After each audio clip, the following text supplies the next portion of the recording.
పిత పుత్ర పవిత్ర ఆత్మనామమున ఆమేన్. క్రీస్తునాథుని యందు ప్రియమైనటువంటి సహోదరి సహోదరులారా, మీ అందరికీ 29వ సామాన్య ఆదివారానికి స్వాగతం. ఇవాళ కూడా మనకు 3 రీడింగ్స్ ఉన్నాయి. అందున ప్రత్యేకించి పాత నిబంధనలో మోషే ప్రవక్త చేతులు ఎత్తి ఉండగా ఇజ్రాయేలీలు సాధించిన ఒక విజయం గురించి ఇవాళ మనం మొదటి రీడింగ్లో చదువుతాం. అది యేసుక్రీస్తులో ఎలా నెరవేరింది అనేటువంటి అంశం చాలా ఆసక్తికరంగా ఉంటుంది. కాబట్టి వినదాము. మొదటిది నిర్గమకాండము 17వ అధ్యాయం మొదటి రీడింగు. రెండవ రీడింగ్ పునీత పౌలు గారి తిమోతికి రాసిన లేఖ 3వ అధ్యాయము. మూడవదిగా శుభవార్త లూకా సువార్త నుంచి మనం ఇవాళ రీడింగ్స్ చదువుతాం. మొదటిది గమనిద్దాము. నిర్గమకాండం 17వ అధ్యాయము 8 నుంచి 13 వచనాలు. రెఫీదీము దగ్గర అమాలేకీయులు ఇజ్రాయేలీయులతో యుద్ధము చేసిరి. అంతటా మోషే యెహోషువతో, నీవు తగిన వీరులను ఎన్నుకొని రేపు పొద్దుట అమాలేకీయులతో యుద్ధమునకు వెళ్ళుము, నేను దైవ దండము చేతపట్టి కొండ కొమ్మున నిలిచెదను అని చెప్పాను. మనందరికీ తెలుసు, మోషే ప్రవక్త ఇజ్రాయేలీయులని ఈజిప్ట్ దేశంలో నుంచి బయటకు తీసుకొని వచ్చాడు. అయితే అప్పటికే మోషే ప్రవక్త చాలా వృద్ధుడు. ఇక 100 సంవత్సరాలు దాటిపోయినాయి. ఆయన పరిస్థితి అంత బాగా లేదు. కాబట్టి ఆయన తదనంతర నాయకుడిని ఎన్నుకున్నటువంటి సంఘటనలు కూడా మనం తోరాలోనే చూస్తాం. అంటే నిర్గమకాండంలోనే మనకు కనిపిస్తూ ఉంటుంది. ఆ ట్రాన్సిషన్ అనేది ఇక్కడ మనకు కనిపిస్తుంది. గత కొద్ది వారాలుగా మనము పునీత పౌలు గారు తిమోతికి రాసినటువంటి మొదటి లేఖ, రెండవ లేఖ, ఆ రెండింటిని ధ్యానిస్తూ వస్తూ ఉన్నాము. పాత నిబంధనలో మోషే ప్రవక్త యెహోషువని తన తదనంతరం ఒక నాయకుడిగా తయారు చేశాడో, అలాగే పునీత పౌలు గారు తిమోతిని తనకు ఉన్నటువంటి ఎక్స్పీరియన్స్ అన్నింటినీ ఆ లెటర్స్ ద్వారా ఆయనకి అందిస్తూ, ఆయన కలిసి ఉన్నప్పుడు తన యొక్క మాటల ద్వారా వివరిస్తూ వారిని శిష్యులుగా చేయడం మనకు ఇక్కడ కనిపిస్తుంది. ఒక పోలిక అనమాట, జస్ట్ చెబుతూ ఉన్నా. ఇక మళ్ళీ నిర్గమకాండం దగ్గరికి వస్తే యెహోషువతో చెప్తున్నాడు, యెహోషువ నువ్వేం చేస్తావంటే అమాలేకీయులు యుద్ధం చేయబోతున్నారు కదా, రేపు పొద్దున నువ్వు కొంతమంది యుద్ధం చేయగలిగేటువంటి సైనికులను తీసుకో, నువ్వు వాళ్ళతో వెళ్ళిన తర్వాత నేనేం చేస్తానంటే దైవ దండము చేత పట్టుకొని ఉంటాను. బాగా గమనిస్తే ఇది పాత నిబంధన నుంచి ఉన్నటువంటి ఒక ఆచారము, ఒక ట్రెడిషన్ అని చెప్పొచ్చు. ఈ రోజుకి మన కథోలిక శ్రీ సభలో కనిపిస్తూ ఉంటుంది. అది రాజదండము లేదా దైవదండము అనేది మనకు పాత నిబంధన నుంచి కనిపిస్తూ ఉంది. అందున ప్రత్యేకించి మోషే ప్రవక్త దగ్గర నుంచి ఇది కనిపిస్తూ ఉంటుంది. ఈరోజు బిషప్ గారులు వచ్చినప్పుడు మీరు గమనించినట్లయితే ఆయన చేతుల్లో ఎప్పుడు కూడా ఒక దండం ఉంటుంది. దాన్ని కాపరి దండము అని పిలుస్తారు, లేదా యాజక దండము అని పిలుస్తూ ఉంటారు. పాత నిబంధనలో మోషే ప్రవక్త కావచ్చు, ఆ తదనంతరం వచ్చినటువంటి యాజకులు కావచ్చు, వీళ్ళందరూ అలాంటి దండాన్ని కలిగి ఉండేటువంటి వారు. అది కాపరి పట్టుకున్నటువంటి కర్రకి గుర్తు. ఆ దండాన్ని పట్టుకొని ప్రజలందరికీ దైవ ఆశీర్వాదాలని ఆ బిషప్ గారు అందజేయడం ఈ రోజుకి మనం కథోలిక శ్రీ సభలో చూస్తున్నాం. అంటే మన విశ్వాసం అనేది మోషే కాలం నుంచి ఎంతగా కలిసిపోయి ఉంది. ఒక వస్త్రంలో దారాలు ఏ విధంగా అయితే అల్లుకొని పోయి ఉంటాయో అంతగా అల్లుకొని పోయి ఉన్నాయి అనేది మనకి ఇక్కడ అర్థమవుతుంది. మోషే అన్నాడు, నేను దైవదండం పట్టుకొని ఉంటాను, మీరు వెళ్ళండి అని అన్నాడు. యెహోషువ మోషే చెప్పినట్లే చేసి అమాలేకీయులను ఎదుర్కొనుటకు వెళ్ళిండు. మోషే, అహరోను, హూరు కొండ మీదకు వెళ్ళివి. ఇక్కడ గమనిస్తే ఏమవుతుందంటే యెహోషువ మోషే తనకి ఏ బాధ్యతను అయితే అప్పగించాడో ఆ బాధ్యతను తీసుకుని యుద్ధం చేయడానికి వెళ్ళాడు. ఇక మోషేను గమనించినట్లయితే మోషే అప్పటికే కడువృద్ధుడు కనుక తనతో పాటుగా అహరోను, హూరు వాళ్ళిద్దరిని తీసుకొని కొండ మీదకి వెళ్ళాడు. కొండ మీదకి వెళ్ళినాక ఏం జరుగుతుంది చూడండి. మోషే చేతులు ఎత్తినంతసేపు యుద్ధంలో ఇజ్రాయేలీలదే పైచేయుగా ఉండెను. మోషే చేతులు దింపినప్పుడు అమాలేకీయులు గెలిచిరి. బాగా గమనిస్తే యుద్ధం జరుగుతూ ఉంది, యుద్ధం ప్రోగ్రెస్ అవుతూ ఉన్నప్పుడు మోషే ఇలా చేతులు ఎత్తి పట్టుకొని ఉన్నప్పుడు అంతా కూడా ఎదురుగా ఉన్నటువంటి ఇజ్రాయేలీలు గెలుస్తున్నారు. కానీ మోషేకి అలా చేతులు ఎత్తిపెట్టి ఉంచి కొంచెం నొప్పి అయ్యి ఆ చేతులను దించాడు అనుకోండి, వెంటనే అమాలేకీయులు ఇజ్రాయేలీల మీద విజయాన్ని సాధించడం మొదలు పెడుతున్నారు. దీన్ని గమనించినటువంటి ఆ పక్కన కొంతమంది ఉన్నారు కదా, మోషే చేతులు బరువెక్కెను. అంతటా అహరోను, హూరు వాళ్ళిద్దరూ ఒక రాతిని తెచ్చి పడవేసిరి. మోషే దాని మీద కూర్చున్నాను. అహరోను, హూరు చెరి ఒక వైపు నిలబడి మోషే చేతులను ఎత్తి పట్టుకునేది. పొద్దుగూకు వరకు అవి అట్లే నిలిచెను. యెహోషువ అమాలేకు బలగమును తన కత్తి పొదన బలి చేశాను. అంటే సింపుల్ గా చెప్పాలనంటే ఈ యెహోషువ యుద్ధాన్ని చేస్తూ ఉండగా మోషే కొండ మీద ఉన్నాడు. ఆయన చేతులని ఎత్తితే ఇజ్రాయేలీలు గెలుస్తున్నారు. కానీ మోషే చేతులు బరువెక్కి ఇక దించలేక, ఎందుకంటే యుద్ధం అనేది రోజు కొనసాగుతూనే ఉంటుంది. సో అన్ని గంటల పాటు ఎత్తి ఉంచలేక అది దించితే చాలు ఎదురుగా ఉన్నటువంటి అమాలేకీయులకు బలం వస్తూ ఉంది. అప్పుడు ఏం చేశారంటే ఒక పెద్ద రాతినేసి ఆ రాతి మీద మోషేను కూర్చోబెట్టి ఒకవైపు హూరు, మరొక వైపు అహరోను వీళ్ళిద్దరూ వచ్చి చేతులని తమ యొక్క భుజాల మీద వేసుకుంటే మోషే అప్పుడు అలా చేతులను ఎత్తి ఉంచితే అప్పుడు ఎదురుగా ఉన్నటువంటి వాళ్ళందరూ ఇజ్రాయేలీలందరూ కూడా విజయాన్ని పొందారు. ఇదంతా మీరు వింటున్నప్పుడు నూతన నిబంధనలో మనకి ఏదైనా కనిపిస్తూ ఉందా? సేమ్ అలాగే ఒక వ్యక్తి చేతులు చాచి శిలువ మీద మరణించాడు. ఆయనకి చేతులు దించనివ్వకుండా మేకులు కొట్టి శిలువ మీద అలాగా ఉంచేశారు. అంటే మనం కొత్త నిబంధనలో ఏదన్నా చదువుతున్నాము అని అంటే పాత నిబంధనలతో అది ఎంతగా అలైన్ అయి ఉంది. ఇజ్రాయేలీలకి ఈ విషయాలన్నీ రోజు వాళ్ళు చదువుకునేవే, అయినా కూడా వాళ్ళు గుర్తించలేకపోయారు. ఆ విధంగా మోషే చేతులు ఎత్తినంతసేపు ఎదురు వాళ్ళు ఏ విధంగా అయితే గెలిచారో, యేసుక్రీస్తు తన చేతులను చాచినంతసేపు ఆయన ఎదురుగా ఉన్న వాళ్ళందరికీ కూడా దీవెనలే వస్తూ ఉంటాయి. అందుకనే మీరు కథోలిక దేవాలయం ప్రపంచంలో ఏ కథోలిక దేవాలయానికైనా వెళ్ళండి, ఎదురుగా మీరు దేవాలయంలో అడుగు పెట్టే ముందే స్ట్రెయిట్గా చూడండి, యేసుక్రీస్తు ఇలాగ చేతులు చాపుంటారు. ఎందుకు అని అంటే చేతులు ఇలా చాపడము అనేది దీవెన. దాని వలన ఆనాడు ఇజ్రాయేలీలకు ఏ విధంగా అయితే దీవెన వచ్చిందో ఈరోజు మనందరికీ దేవుడు దీవిస్తూ ఆ విధంగా చేతులు చాచి ఉంచుతారు. అందుకనే కథోలిక శ్రీ సభలో మీరు ఏ దేవాలయంలోకి వెళ్ళినా కూడా అక్కడ యేసుక్రీస్తు చేతులు చాచి ఇలాగ శిలువ మీద నుంచి మనల్ని అందరినీ కూడా దీవిస్తూ ఉంటారు అని గుర్తుంచుకోవాలి.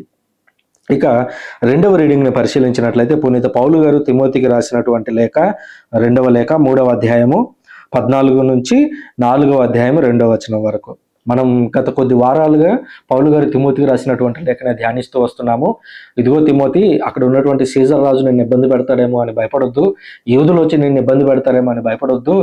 ఇబ్బందులు రాబోతున్నాయి, కష్టాలు వస్తాయి. నన్ను ఇకోనియాలో లిస్త్రాలో ఏ విధంగా ఇబ్బందులు పెట్టారో నువ్వు చూసావు కదా, నేను ఎన్ని శ్రమలను ఎదుర్కొన్నానో నీకు తెలుసు కదా, నువ్వు కూడా వాటికి రెడీగా ఉండు అని కొద్ది రోజులుగా చెబుతూ వస్తూ ఉన్నారు. ఈరోజు దానికి కంటిన్యూయేషన్గా ఇంకా ఆయన మాట్లాడుతున్నారు. నీవు మాత్రము నీకు బోధింపబడినవి, నీవు దృఢముగా విశ్వసించినవి అగు సత్యముల యందే సాగిపోము. నీవు ఎవరి నుండి నేర్చుకున్నావో నీకు తెలియను, నేను నీకు నేర్పించాను అని తెలుసు కదా. నీవు మాత్రము నీకు బోధింపబడిన విషయాల్లో బాగా స్ట్రాంగ్గా ఉండు. ఈ మాటలను ఎందుకు చెప్తున్నాడు అని అంటే, పౌలు గారు కూడా అక్కడక్కడ యేసుక్రీస్తు ఇచ్చినటువంటి కృపచేత ఆయన సంఘాలను ఏర్పాటు చేస్తూ వెళ్ళాడు. అయితే ఆ సంఘాల్లోకి తదనంతర కాలంలో యూదులు వెళ్ళి అక్కడ ఉన్నటువంటి క్రైస్తవ విశ్వాసుల యొక్క విశ్వాసాన్ని చెరచడం మొదలుపెట్టారు. దానికి ప్రతిగా ఆయన రాసింది లేదా ఆయన ఖండిస్తూ రాసినటువంటి ఒక లేఖే గలతీయులకు రాసినటువంటి లేఖ. గలతీలో యేసుక్రీస్తు సంఘాన్ని మన పౌలు గారు ఏర్పాటు చేశారు. అయితే యూదుల నుంచి కొంతమంది గలతీకి వెళ్ళి, మీరందరూ యేసుక్రీస్తులోకి వచ్చారు, బాగానే ఉంది, కానీ యేసుక్రీస్తులో మీరు రక్షణ పొందాలి అని అంటే మీరు యూదుల ఆచారాలైనటువంటి సున్నతిని పాటించాలి, లేదా వాళ్ళు యూదుల పండుగలు ఏవైతే ఉన్నాయో వాటిని పాటించాలి అని చెప్పి వాళ్ళ మీద బలంగా రుద్దుతూ ఉన్నప్పుడు పౌలు గారు వాళ్ళను ఖండిస్తూ గలతీయులను ఖండించాడు. ఎందుకంటే గలతీయులు వచ్చినటువంటి యూదులను యాక్సెప్ట్ చేశారు.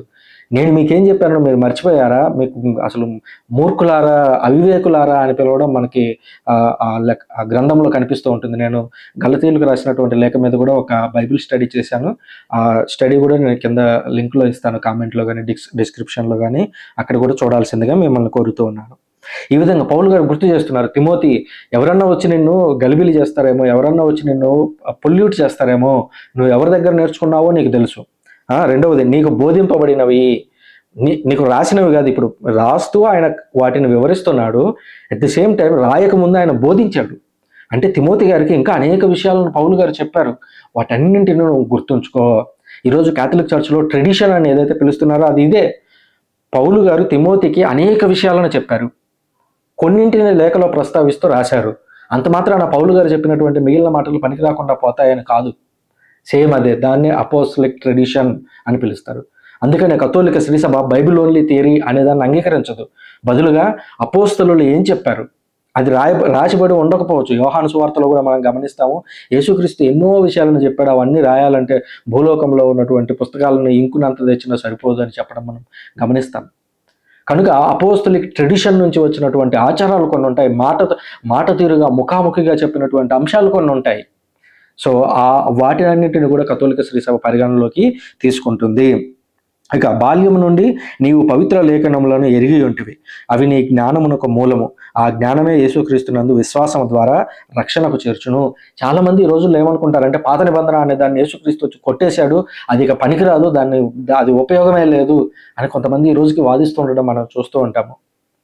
స్వరూపాల గురించి నేను ఒక టాపిక్ చేస్తూ ఉన్నప్పుడు, స్వరూపాల్లో కథోలిక దేవాలయాల్లో స్వరూపాలు ఉన్నవి, ఇవి ఏదో హిందూ దేశంలో ఉన్నటువంటి విగ్రహాలను చూసి పెట్టినవి కాదు. బదులుగా ఇజ్రాయెల్ దేశంలో కూడా కెరూబు దేవదూతల బొమ్మలని ఆనాడు దేవుడే స్వయాన మోషేతో ఏర్పాటు చేయించాడు, సొలొమోనుతో దేవాలయంలో ఏర్పాటు చేయించాడు. దానికి గుర్తుగా ఇవి ఉంచుతాము అని చెబితే నువ్వెందుకు అన్ని పాత నిబంధనల నుంచి వచనాలు చూపిస్తావు, కొత్త నిబంధనలో చూపించు అని కొంతమంది ప్రశ్నిస్తూ ఉండడం నేను చూశాను. అంటే వీళ్ళకి నిజానికి పాత నిబంధన అనేది దేవుని యొక్క గ్రంథముగా వాళ్ళు అంగీకరించడం లేదా, దేవుడు చెప్పినటువంటి మాటలుగా వాటిని స్వీకరించడం లేదా అంటే నిజంగా బాధేసింది వాళ్ళని చూసి. ఏమనాలో నాకు అర్థం కాలేదు.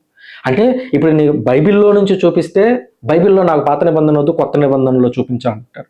పోనీ కొత్త నిబంధనలో ఏదో పౌలు గారు రాసినటువంటి లెటర్లో నుంచి ఒకటి చూపించామనుకోండి, నాకు పౌలు గారు చెప్పింది వద్దు, సువార్తల్లో చూపించండి అంటారేమో.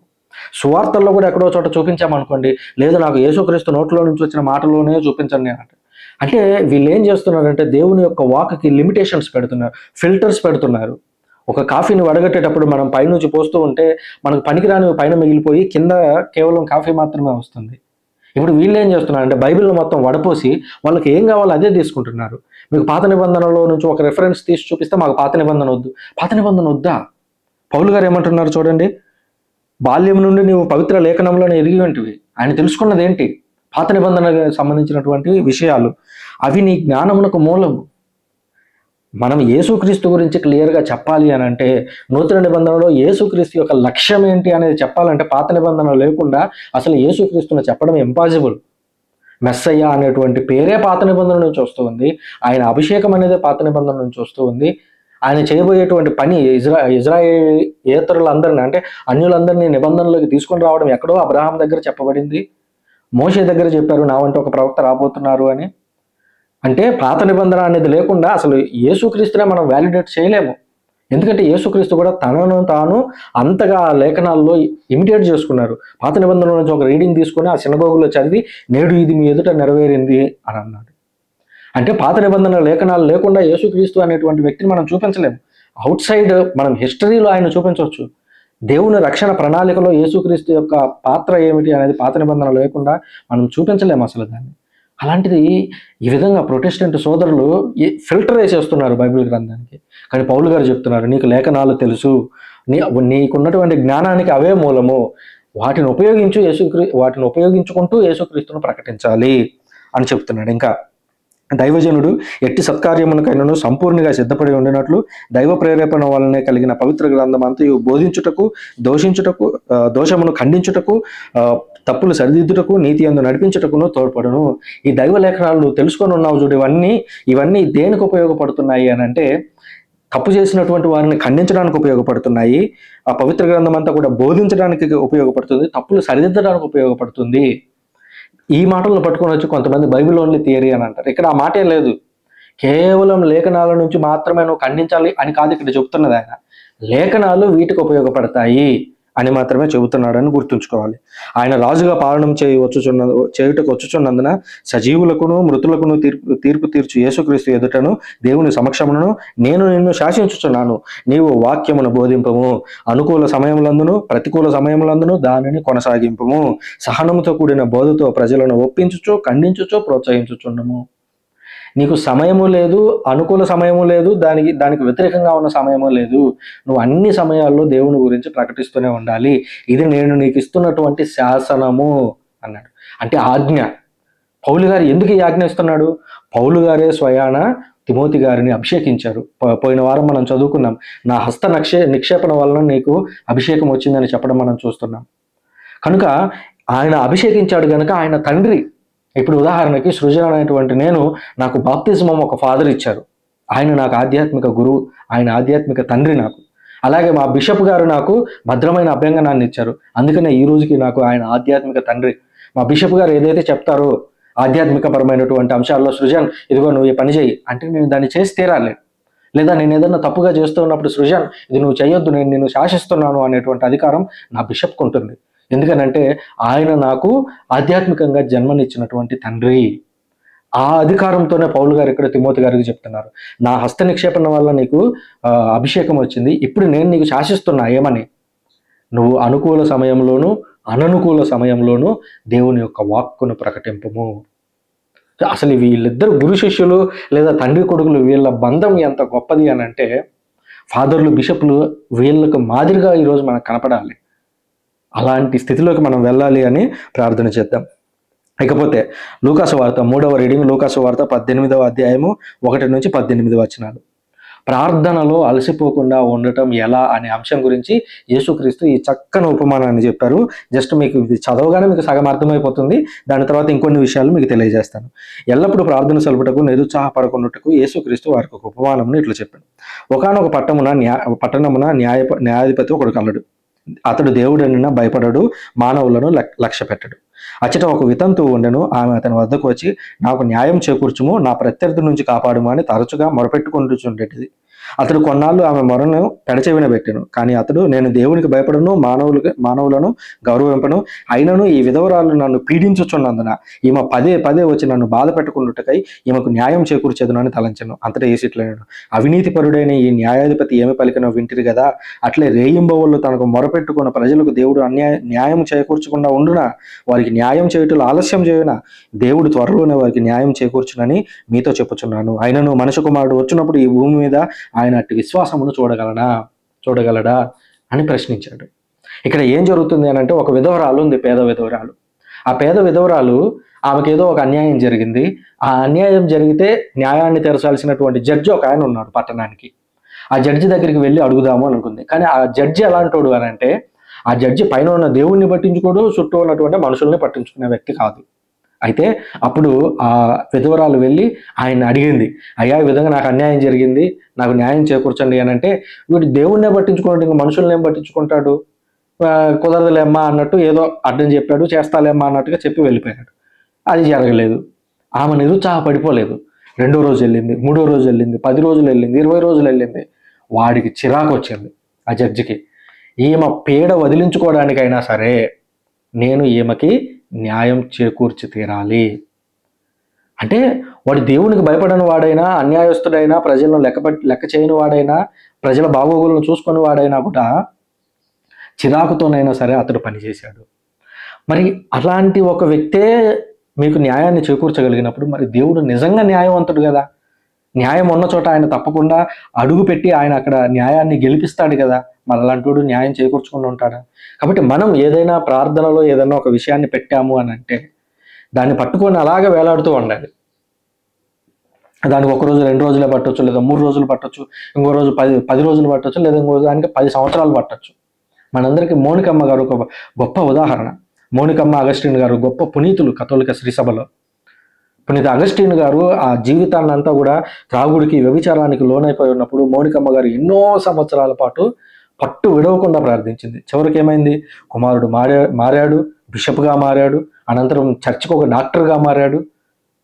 ఈరోజు ప్రపంచవ్యాప్తంగా ఉన్నటువంటి జనాలందరి చేత ఆయన గౌరవించబడుతున్నారు. తల్లిదండ్రులు ఇద్దరు, తల్లి కొడుకులు ఇద్దరు. అంటే మనం దేవుణ్ణి అంటి పెట్టుకుని ఉండి ఆయనను వేడుతూ ఉంటే దేవుడు ఖచ్చితంగా సమాధానాన్ని ఇస్తాడు అని ఇది ఉదాహరణ. మనం మొదటి రీడింగ్లో కూడా చూసాము. మోషే ప్రవక్త చేతులు ఎత్తి ఉన్నంత చేపు వాళ్ళకి విజయం వస్తూ ఉంది ఇజ్రాయేల్కి. కానీ చేతులు దించాడంటే వాళ్ళకి అక్కడ గెలుపు అనేది దూరం అయిపోతుంది. అంటే ఏంటి? అక్కడ ఆయన చేతులు ఎత్తి ఏం చేస్తున్నాడు మోషే ప్రవక్త? దేవుణ్ణి ప్రార్థిస్తున్నాడు. అంటే మోషే ప్రవక్త ప్రార్థించినంతసేపు అక్కడ విజయం, ప్రార్థన ఆగిపోతే ఓటమి. అందుకే మనం కూడా ఎప్పుడు దేవునితో కనెక్షన్ కలిగి ఉండాలి. ప్రార్థన అని అంటే మీరు గదిలోకి వెళ్ళి 24 గంటలు తలుపేసేసుకొని మూసేసుకొని ప్రపంచాన్ని మర్చిపోయి ప్రార్థన చేయడం ఒక్కటే కాదు ప్రార్థన అంటే. ప్రార్థన అనేది ఒక వైఫై కనెక్షన్ లాగా. మనం దేవునితో ఎల్లప్పుడూ టచ్లో ఉండాలి. మనం మాట్లాడుతూ ఉండాలి. రోజులో కొన్ని 100 సార్లు మనం దేవునితో మాట్లాడవచ్చు. దారిలో ఒక అంబులెన్స్ ఆ దారిలో వెళుతూ ఉంది, మీరు అక్కడే అంబులెన్స్ వెళ్తూ ఉంటే చూశారు, మీరు ఒక పితాపుత్ర వేసి ఆ అంబులెన్స్లో వెళ్తున్నటువంటి వ్యక్తుల కొరకు ప్రార్థించవచ్చు. లేదా ఏదో ఒక యాక్సిడెంట్ దారిలో వెళుతూ ఉండగా చూశారు, మీరు ఆగి సహాయం చేసే స్థితిలో మీరు లేరు, కానీ పితాపుత్ర వేసి దేవా వాళ్ళకి సహాయం అందించు అని ప్రార్థన చేయొచ్చు. అంటే చిన్న విషయాల్లో కూడా మనం ప్రార్థన చేయొచ్చు. ఎక్కడో తప్పు చేశాము, తెలుసో తెలియక వెంటనే దేవా నేను ఇక్కడ తప్పు చేశాను అని దేవుని ఎదుట ఒప్పుకోగలగాలి. సో ఈ విధంగా దేవునితో నిరంతరం కూడా కనెక్షన్లో ఉండాలి. మనం ఫోన్లో ఏ విధంగా అయితే వైఫైకి ఫోన్ అలాగే కనెక్ట్ అయ్యి ఉంటుందో, కేవలం మనం వాడేటప్పుడే కాదు, రోజంతా అది కనెక్ట్ అయ్యే ఉంటుంది. మనం అప్పుడప్పుడు వాడుకుంటాం. అలాగే దేవునితో కూడా మనం ఎల్లప్పుడూ కనెక్ట్ అయి ఉండాలి. ప్రార్థన అనేది ఇంకొంచెం ఒక అడుగు స్టెప్ ఇంకొంచెం ముందుకు వేసేది అని చెప్పొచ్చు. కాబట్టి ఈ 29వ ఆదివారం రీడింగ్స్ మీకు అర్థమయ్యాయని భావిస్తున్నా. ఇంకేమైనా సందేహాలు ఉంటే కామెంట్ బాక్స్ ద్వారా నాకు తెలియజేయండి. Thank you very much. పితా, పుత్ర, పవిత్రాత్మ నామమున ఆమేన్.